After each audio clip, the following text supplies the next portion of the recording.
What is up, everyone? Try this for a second go around. So, if you aren't understanding what I mean by that, try to record this one time already. And notice that I did not flip over the audio output and the input.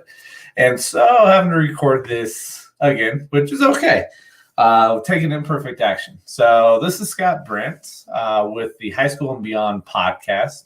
Want to thank everyone that's taking their time to check out the podcast. If this is your first time checking it out, what I'm doing here is just providing information with different things when it comes to proper holistic career and college planning. I know for myself, went through college one time.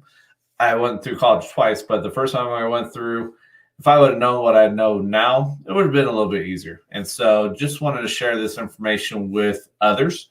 And for anybody that's checked out the podcast, thank you for your support. If you could go rate, review, share, like this podcast, anybody that you know that could benefit from this, go and share it with them. And so within this episode, talking about some different traps to be mindful about that people fall into, people fall short of, and it impacts the student.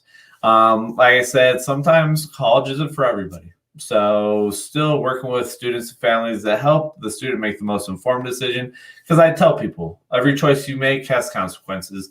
We don't know what those consequences look like, but everything's going to align with the choices that you make. You're going to have consequences. And so if college is a route, then there are some different things to be mindful about. And some of this could even be into regard with maybe not going the college route, but looking at trades, looking at entrepreneurship, anything of that nature. So I'm just here giving this information, wanting to sit down with people and really help them out. And so a couple pitfalls to be mindful about. First one is assuming they are not eligible for funding. And so families will decide not to apply to school because they believe they're not eligible for funding. And so the unique approach is with the funding, there is the need-based. So that's financially need-based. And then there is the attribute-based, free money that colleges provide. And so you could potentially have a student, your family may not have a financial need, but maybe they excel in their studies. And so a school may really want your student to come join their community. So really the legitimate way to get them to join is by giving them money. So we did have a family where their financial need was not there. They didn't need any money because of the criteria and the formula that showed that they didn't need any financial aid. But the school still offered the student $10,000 each year based on the scholastic abilities and what they had done as a student. So think about that. If your student applies to school and gets money that even though there's not a financial need, they're still getting free money, that helps you out as a family. That helps out your student, that's free money coming from the schools that may not have been available to start with. So don't get in the mindset that you may not have funding. You may not be offered funding because colleges are always looking. College is a business and they're looking for those individuals to invest in to have a great return on their investment. The next one is not considering a college due to cost. And so a lot of families will be like, I can't apply to that school because it's too expensive. But it goes back to this aspect of assuming you're not eligible for funding. The school will look at your student and they may really love your student. So they've tiered your student to be ones that they really love. And so to draw them to that community, the only way is by the funding. So even if you think a school is too expensive, still apply. That's going to go into the point of it could be a dream school. Still apply because if you don't ask, the answer is going to be no. But if you ask, the answer may be yes. You just never know. So do not cut yourself short because you think college is too expensive. The next thing to be mindful about is, let me see here, not applying for admission at 6 colleges. So when we work with families, we highly suggest that the student looks at 6 to 7 schools if you're going to college. The reason that is that's leverage for you as a family, that's leverage for your student. So when you complete your FAFSA, the colleges that you put down on the FAFSA, that information goes to all those colleges. So those colleges actually see who they're competing against.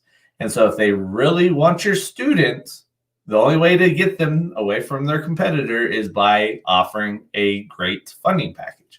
So we actually had a student, one of the schools that they had applied to was Notre Dame.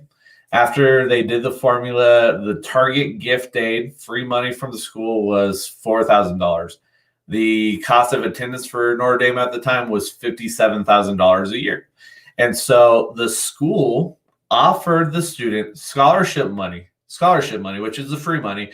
They had given an offer of $43,000. And then if they took everything that was offered, they were going to be receiving $53,000 for the year. So that meant that the family was on the hook for $4,000 out of pocket, which is very inexpensive. And if you think about Notre Dame is highly regarded, so that name goes along with the degree. But they had received that offer because they applied to 7 colleges. So they increased their leverage. So a lot of times parents and kids will be like, I only want to go to that school only, that's it. It's kind of the same thing with careers. The student might be like, I just want to become a vet tech only. They don't consider anything else.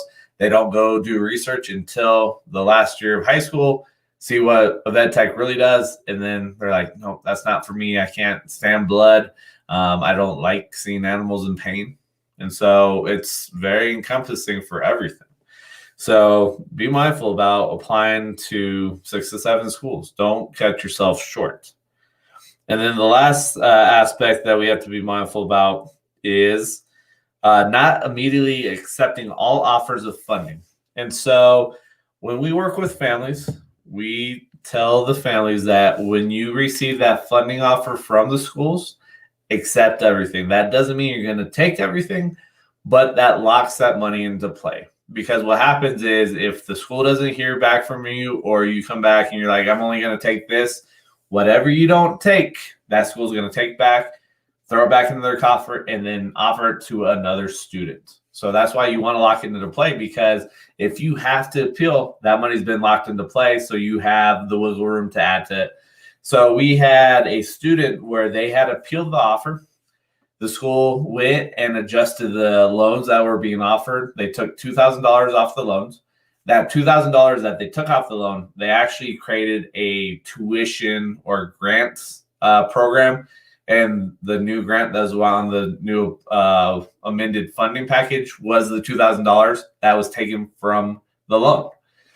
So you just never know. And so you want to lock everything into play, because that way it gives you wiggle room. You can play with it. If you don't need everything, then once you make that final determination, you accept what you need. You don't take everything. So those are just some pitfalls that individuals fall into. Those are traps that can really hurt you and your student. But it also goes into play too that I still work with families, still help them out if college is in the route, because I want to help students connect with business owners in the industries that they're thinking about joining. So that could be entrepreneurship, that could be the trades, that could be whatever. And so helping these students really truly see the ins and outs and what it's like, that's what I'm trying to help them out so they can make the most informed decision. So like I said, if you get value from the podcast, rate, review, share, like with other individuals. If you know individuals that could benefit from this information, because you can go read this information. There is our website for the company, mycollegeinfo.com, which there's a lot of free information on there. I highly suggest go and check it out. But the issue is you start reading and sometimes it doesn't make sense. So I'm here to provide verbal information, provide verbal experience with what I've gone through, what I've experienced with working with the company, so you fully understand. And if you have any questions, you want to talk, you have something on your mind that you really need some clarification, the email will be in the show notes. So reach out that way, and I'll be more than happy to sit down, talk to you, help you out wherever you're at. But again, like I said, share this information. Anybody that you know that can benefit from this, share it with them. But thank you guys for your time. Thank you for joining again on the High School and Beyond podcast. I will catch you guys later. I will catch you next week. All right. Peace.